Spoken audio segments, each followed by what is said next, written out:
Ang mabuting balita ng Panginoon ayon kay San Lucas, chapter 24, verse 46 to 53.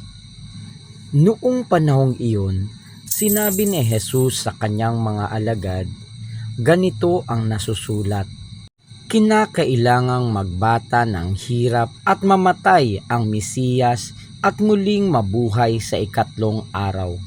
Sa kanyang pangalan, ang pagsisisi at kapatawaran ng mga kasalanan ay dapat ipangaral sa lahat ng bansa, magmula sa Jerusalem. Kayo ang mga saksi sa mga bagay na ito. Tandaan ninyo, susuguin ko sa inyo ang ipinangako ng aking Ama. Kaya't huwag kayong aalis sa lungsod hanggang hindi kayo napagkakalooban ng kapangyarihan mula sa itaas.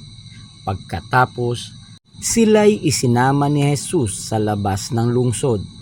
Pagdating sa Betanya, itinaas niya ang kanyang mga kamay at pinagpala sila. Samantalang iginagawad niya ito, siya na may lumalayo paakyat sa langit. Siya'y sinamba nila. Pagkatapos, sila'y nagbalik sa Jerusalem. Taglay ang malaking kagalakan. Palagi sila sa templo at dooy nagpupuri sa Diyos.